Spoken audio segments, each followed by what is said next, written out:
So this is the hospital. Andrew and I are going inside so they can remove my IUD, and I'm just so nervous. Like, I know I feel good because I feel very ready. Like, this is exactly what I want to do. Like, hands down. I am just actually very nervous because I had never met this doctor before, and I don't even know if I want, like, I don't even know if we're gonna like him. Do you think we'll like him? We'll see. We'll figure it out. I'm so nervous about, like, what if it, because the people that put it in didn't do a really good job, and there was, like, a little bit of issues back in the States, and it was very expensive, but hopefully taking it out will be easier than putting it in. So we are leaving from the hospital together because I'm not allowed to drive my bike home by myself. So they're actually gonna let us leave my bike here, and then I'm gonna go home and I'm gonna rest because I had a really strong reaction to them taking it out, and I was Andrew like almost had to carry me back into the room because I was like in so much pain, and I was also kind of passed out from it hurting so much. And I'm feeling very emotional and very lucky that I have Andrew. Like, Andrew's been through this so many times with like patients and stuff like that. Well, the nursing staff was really good and attentive too. So, but we need to get you home, get you rested. The actual removal went very smooth, very quick. Like, yeah. It was very simple. So, in fact, your cramping didn't even start till after you walked out the room. That's how quick everything went. So. Yeah, it was like a reaction. Okay, ready? Yeah.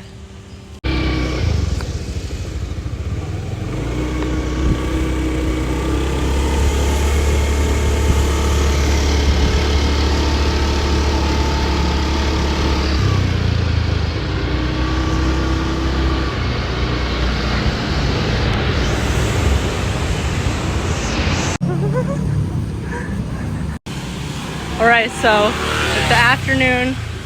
We've rested a little bit, had some food, and I'm feeling much better.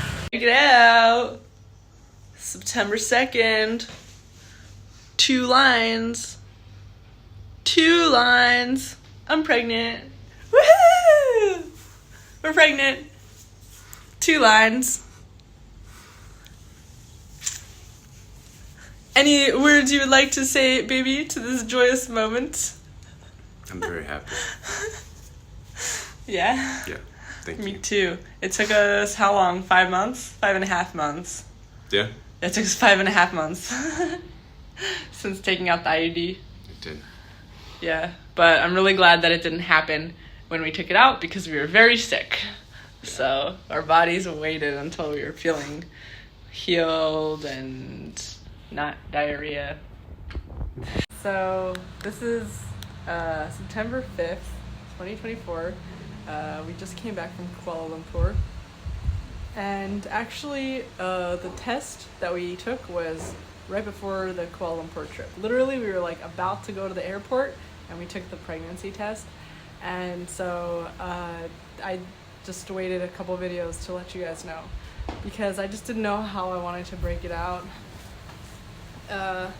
Feels like very big news, not just for you guys, for my family, for everybody that I know. I'm sure there's like so many questions, like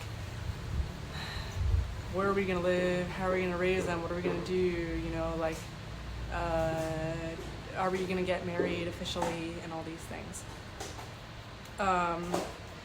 The answer to the marriage thing is yes. And we are married in a lot of ways, you know, because marriage is it really depends on which community you're in. So depending on who you ask, we are already married. We do refer to each other as husband and wife, depending on where we are. You know what I mean? Like, it really depends. Marriage really is something that you do for your community and for the place that you live. It's a status that is for the place that you live, for the country that you live in, the community that you're in. So it's for other people to know that if they should refer to you as husband or wife, if the government should refer to you as husband or wife, like treat you like that or no, you know what I mean? So it really depends. So that's what marriage is. It doesn't really describe your life situation or how you're living and what you're doing day to day. Let me take this to the back there. Yeah, so it really depends where. The truth is, I really didn't want to get married in the States. I didn't want to get married or even be considered in any way married or connected with Andrew in a lot of places in the States, just because, for me, it's just a matter of safety. I just didn't feel safe for so many reasons. It's not just one reason. Like, I don't want to be connected to his family, because Andrew's lived a whole life before me, has a whole family before me. I don't want to be connected with, there's just so many things in my past, like religion, political stuff. Like, there's so many reasons why in the paradigms that we have both lived in the past, I wouldn't want to be considered married in those places. But because it just doesn't make me feel safe. And it's really important as a woman. Marriage should be something that makes a woman feel safe. If it doesn't make you feel safe, it's not right. It's not going to help you. It's not good for either parties. It's not good for your children. It's supposed to be a vessel of safety that you can nest in, that you can build a home in and build a family in. So that's why, if we're speaking in the terms of in the United States and my community and family and this and that, no, we're not married. But in the terms of Indonesia, yes, we do consider ourselves married here. We are operating actually legally as a married couple here. We refer to ourselves husband and wife to people around here. So it really just depends on who you are, who's asking.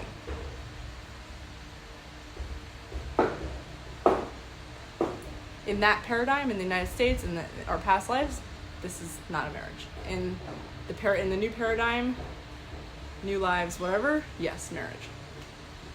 So that's basically how I would describe it.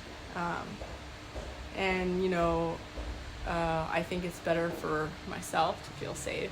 It's better for Andrew. It's better for everybody that knows us. And our kids will be operating in a new paradigm. So, and it's not even likely that our old paradigm will try to even participate in the new paradigm. It's very weird. It's very separate. It's a very separate paradigm. Like, the worlds are just so different. We have really catapulted ourselves to a reality that is worlds apart from the realities that we once knew. I was just looking on Twitter and I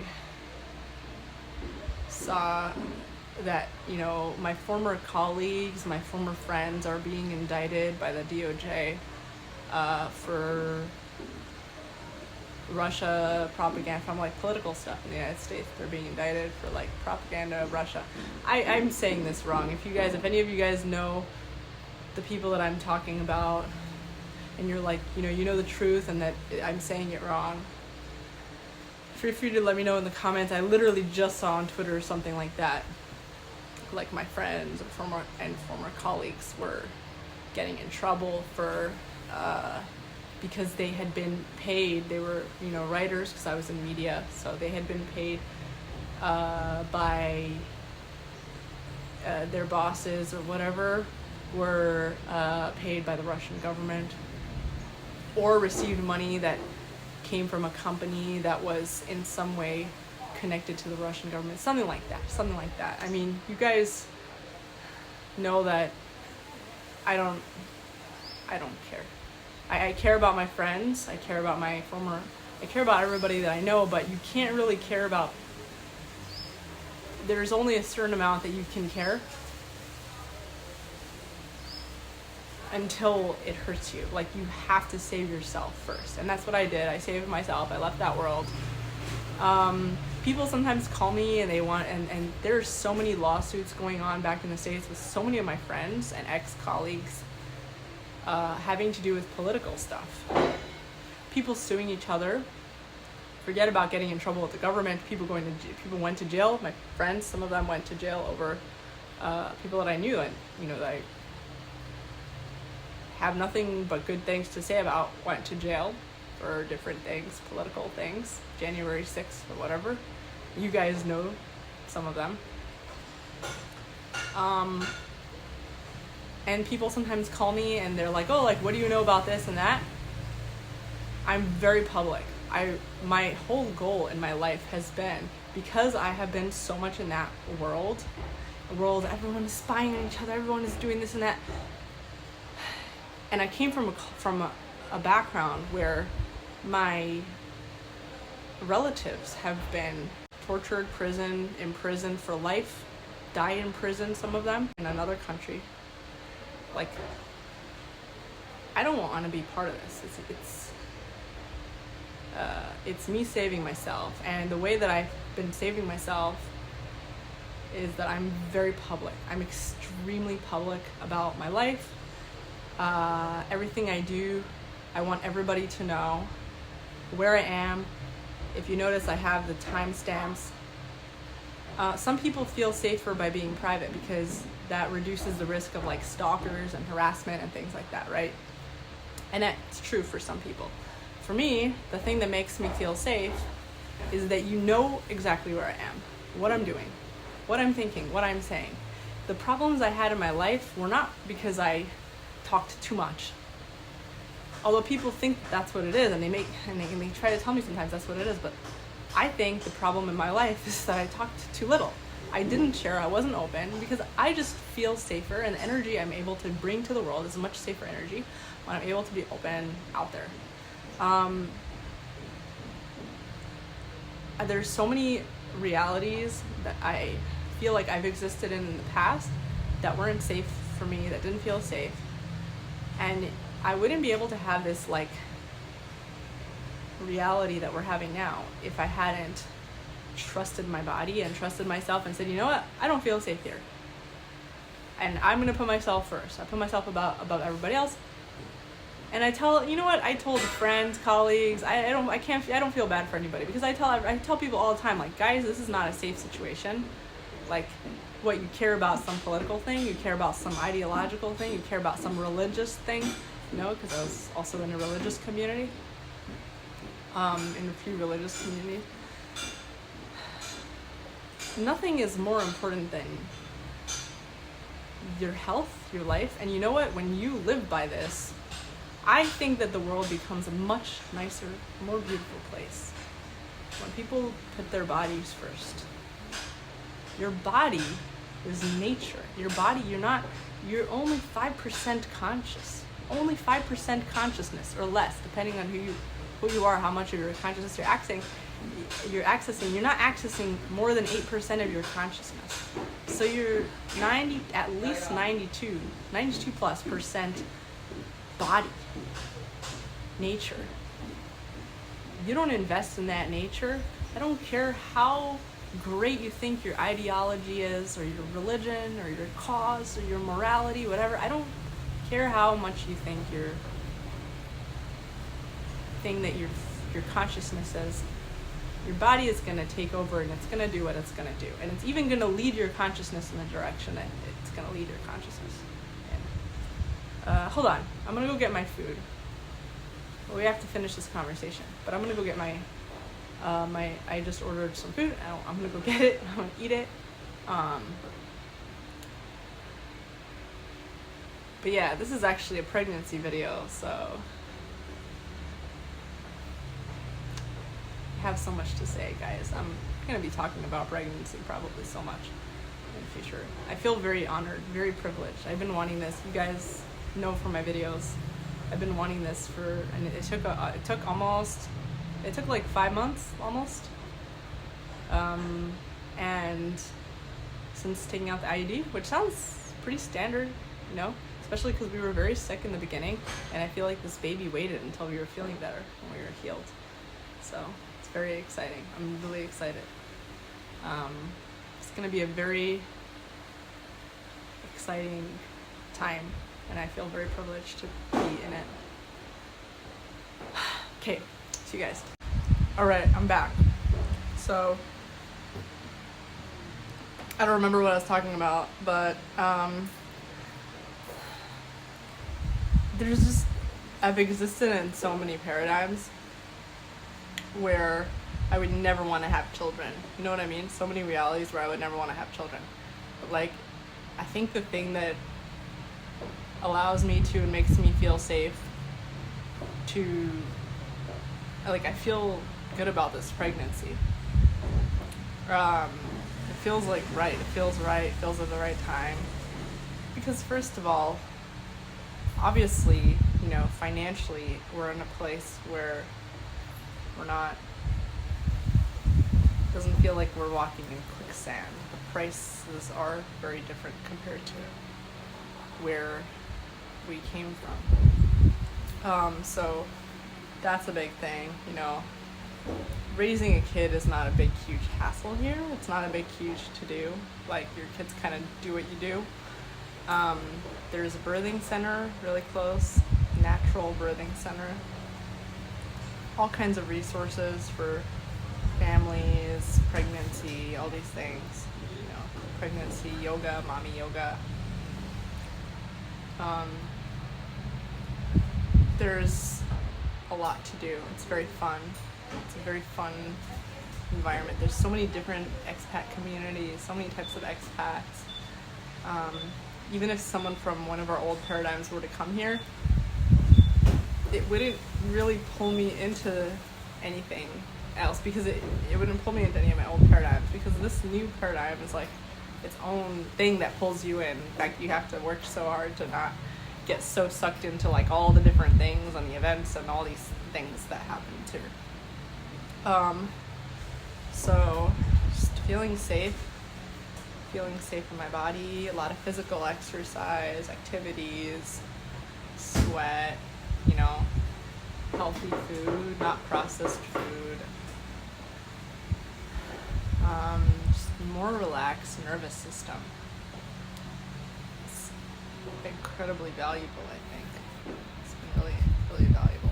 I don't miss any of like the places where I struggled or the people, like, I don't really miss it. It's just the only thing that makes me feel angry when I think about the places, environments, situations I was in was that I didn't leave sooner, that I told people the problems that I had. I should never have been so vulnerable to share my feelings with those people, because it wasn't a safe place to do that, you know? I feel like I just want to be heard. I just want to share and be heard and be told it's going to be okay and, like, you know, that I'm safe. But, like, I didn't feel like it was like that in the community, in the religious community. You can't talk about the problems you have with the religious community or with religion or whatever the lifestyle is. You can't talk about it. You could try, but the problems that I had were so fundamental. And I think it also became that way. It festered over time because I would start talking about it.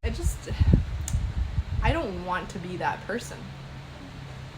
It takes a lot of strength, courage, and vulnerability to be the person that says, I am struggling, I have a problem. I feel angry, I feel sad, I feel hurt. It takes a lot of strength. And when you repeatedly do that in a place where not only are you not heard, you're kind of the weirdo. You're like the weird person, a mentally ill person, you know? For even bringing it up, for even trying to describe it. What's the point? You just ruined yourself by being vulnerable in those places. And in the political community, it was like that too. I really felt like that. Even just having this YouTube channel when I was in the world of media. I mean, it's media and politics is so intertwined. It's like the same thing, basically. It doesn't matter if you're a writer, and that's your job is to write. Your job is not to like influence people or whatever, but like you're a writer. I mean, writers influence people. So media and politics is very connected. But like there's just so many dynamics where like kind of have to be a sheep and follow certain programming, whoever your boss is, whoever your friends are, and if you feel any way that's true or real out of that, you're kind of a weirdo. Just do the thing, dude. I don't know. I guess it's like this in so many situations. Yeah. So I'm gonna go eat more. But I'll talk to you guys more later. Just a regular Saturday. Andrew's working on his laptop. Something's growing in this plant. That plant is gonna have to get watered. Our friends gave it to us a few days ago while we were in Kuala Lumpur. I'll put some water in it. And the most important part, I got new earrings. So I got this one, and I'll show you the other one.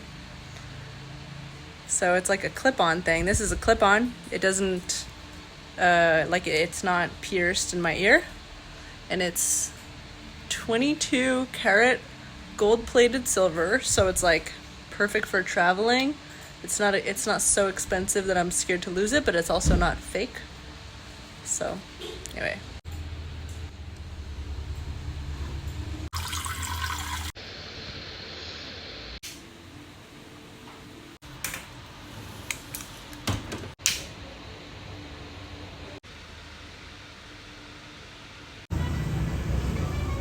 Some mom and a little baby. Where's baby? Over here.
So much practice.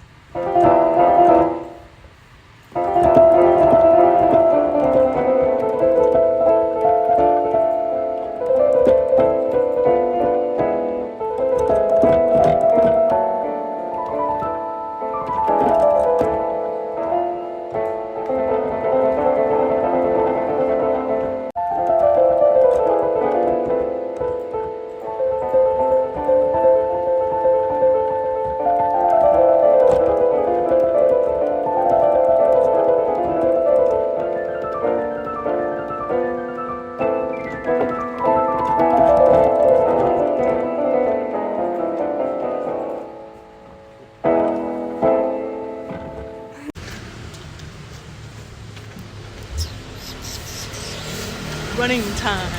What's up, you guys? So we actually just came back from running, and it was really awesome, really exhilarating. Like, we haven't been going running so much lately because just ever since we got to Bali, it's, you know, a combination of it's hard to find places to go running, and also when we came here we were really sick, so we weren't able to, we didn't have energy to go running like we used to. We used to go running every day, like in Bogota. That's where Andrew trained me. Actually, for the first time in my life, he trained me how to run every day, which really changed my body. It made me so much stronger, and I really missed being so strong and energetic. Like, it changes your brain, and it's really good. So we just, you know, we came to Ubud like 6 months ago. Didn't go running because we were just barely struggling with our health, barely like getting our health back together from being so sick before in Mexico and in Argentina. And so for the first time, like, we started running, we went running here a couple times. We went running in Kuala Lumpur, and I'm already 5 weeks pregnant, and we went running today, and you know, we've been running like little by little. We've been getting back up there the past couple months, and so I've been reading a little bit about like pregnancy and stuff like that, exercise and activity during pregnancy, and I went to like the mommy yoga class that I told you guys about in the last video, or like in the previous videos, and I wanted to share with you a little bit about my plan, like how it's been. Basically my plan to get pregnant, and my plan moving forward for pregnancy so far, just from what I've learned. A lot of people, when they're trying to get pregnant, they will stop exercising, and they'll stop like doing any physical activity that's like too much. They'll just stop their lives. They'll stop eating what they're eating. They'll just stop doing everything. And like because it took us a few months to get pregnant. It took us like almost 5 months to get pregnant. And I was starting to get worried, like, what if our bodies are done for, we can't get pregnant, and like, you know, all these thoughts going through my head, all these little evidences of like, oh, maybe we just can't get pregnant. And so I was starting to get worried, and I was like watching vlogs, other people's vlogs of them talking about it, and reading on the internet, and the one thing that everybody was saying was like, stop exercising, stop like your physical activity, because maybe like, you don't need to necessarily stop exercising, but for a lot of people, maybe it's just too much on their body, and that's why they're not getting pregnant. Their body's not able to handle it. So basically the decision I made when I was reading those things is like, as much as I wanted to get pregnant, I realized like, if my body is not strong enough to hold a baby, if I exercise, then it's just not strong enough to get pregnant. And I don't want to be pregnant if I'm weak. That's basically the decision I made, was that I would rather wait, you know, I'm 31. I would rather wait until my body is like so strong than to get pregnant when my body is so weak and I'm not exercising and I'm still sick. You know what I mean? So I think that's part of why it took us a while to get pregnant, was because like I was really pushing my body a lot. I've been going to abs workouts every week. I've been dancing, belly dancing. You know, sometimes I go to the glutes workouts are really intense, so I don't really go every week, even though I should. I've been really, and you know, trying to get back up there with the running and sauna, spa, swimming, you know, the rotation of steam room and swimming back and forth almost every day, like maybe 4 or 5 times a week at least.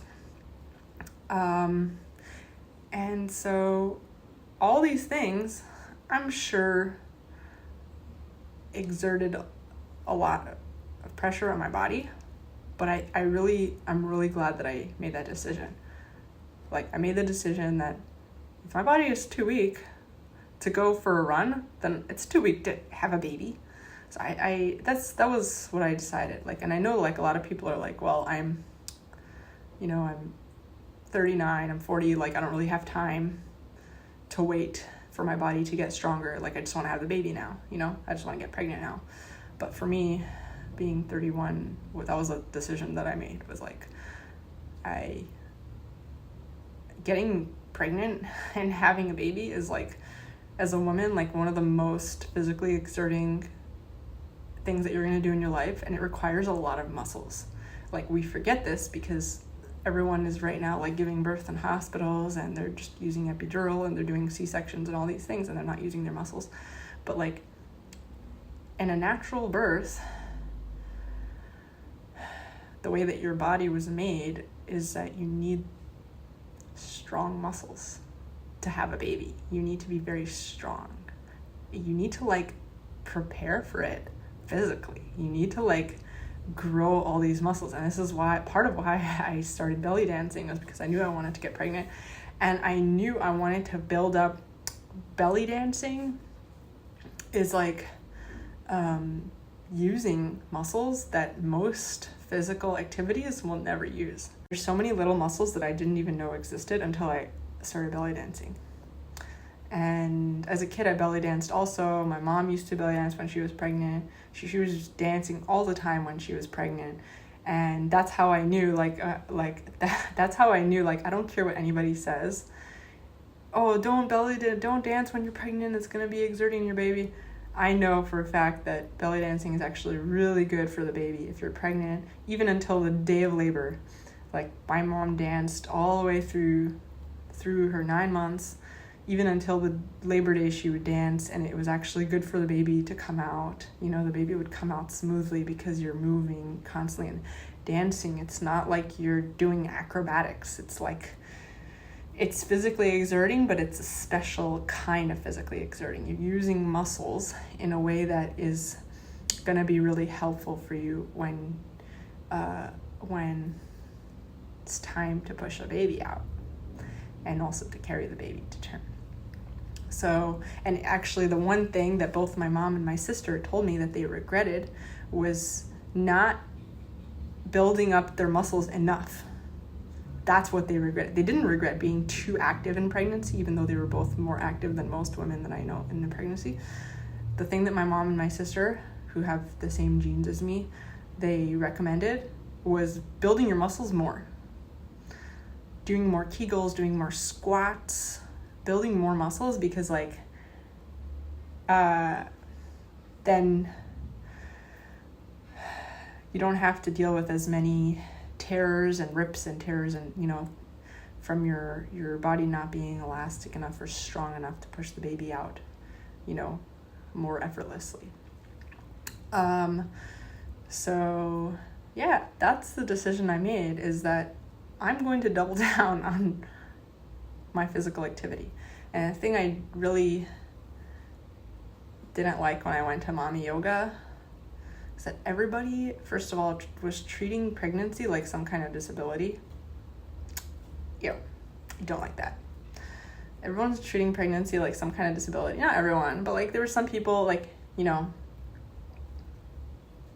that were I just felt, I don't know, it was just the vibe of the place I was getting was like, oh no, you don't want to do anything too physically exerting because you might lose the baby, something might happen to the baby. And I know what my body is capable of. And I feel so much confidence and strength, and I feel so grateful to my body for everything it's done for me until now. And I know that it's capable of kicking ass in this Olympics of giving birth. But I know that it's going to take some building up, some bodybuilding. Pregnancy is the most important kind of bodybuilding, I think. That's what I'm going to double down on. And I have faith that I won't lose a baby. But think to yourself like this: if you're a young woman and your body is going to fall apart because you went for a run or because you danced, which is what you should be doing every day. You should be dancing, running, you should be doing physical activities every day. But if your body's going to fall apart, maybe you shouldn't have a baby. Maybe you should wait. if you can. But otherwise, if you can't, then like I get it. Anyways, that's basically like my plan. My plan for now. So what else are we gonna do today, the rest of the day?